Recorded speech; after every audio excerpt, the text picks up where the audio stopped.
Is there a yoga posture which works on your entire nervous system and your endocrine system? Basically, your whole physiology. Namaste, I'm Silky and you're watching me on the Yoga Mile. Today we are going to learn Sarvang Asana, literally a pose for your entire body, better known as the shoulder stand. So go through the contraindications, check if it's safe for you to practice and get started.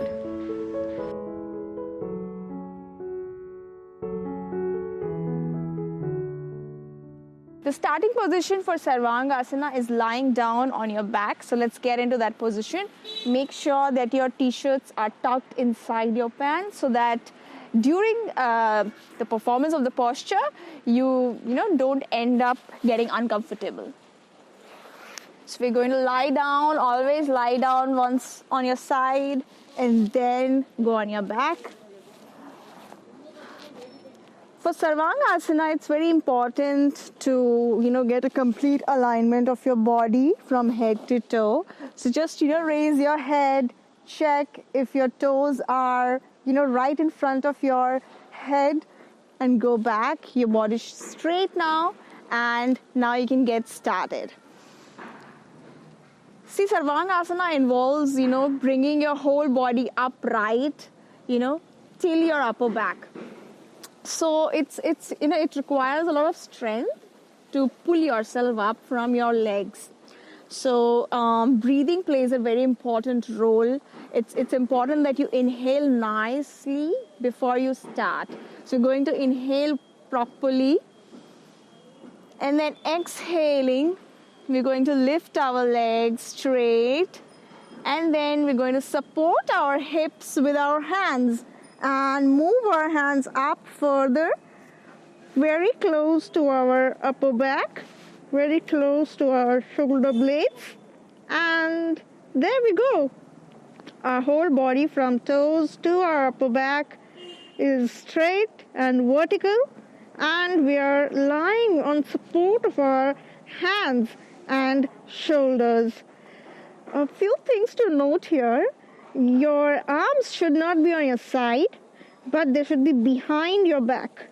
So if you keep your arms behind your back, you will get a very good balance.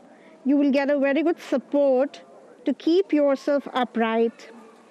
The other thing to notice is that your chin will start touching your chest. So that's like a chin lock that you will experience in the posture. And it means that you're doing it right.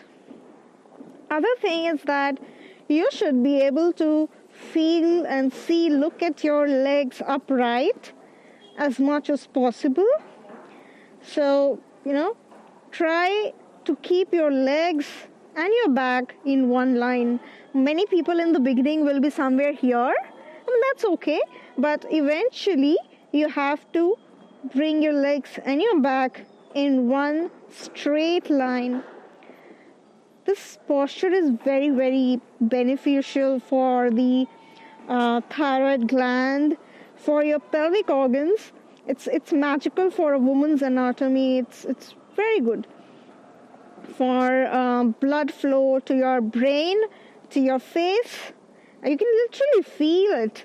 The whole body's blood rushing down towards your head.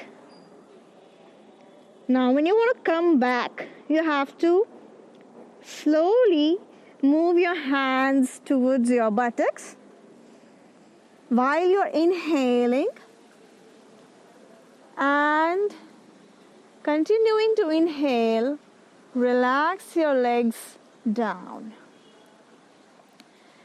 Then you can obviously let your whole body weight, be released on the mat. You can close your eyes, relax yourself completely. It's very important to note that this posture is, very strenuous for the neck region, cervical region. So make sure when you're doing it, you're not, overdoing just for the sake of getting into the posture. Make sure that you stop short of straining your back and shoulders and your neck. Now, if you're a beginner and you will, tend to find this posture very difficult for you to practice, so there's a half Sarvangasana or Ardha Sarvangasana posture which you can try as a beginner. And what we do there is we start with our knees bent. So we keep our knees like this, and we inhale, and then exhaling, we raise our legs up like this. So you are in half Sarvangasana pose, and then very similar to the previous one, while you come back, you inhale and come back down like this. Well, and then you relax yourself completely on the floor, feeling the breath in your belly.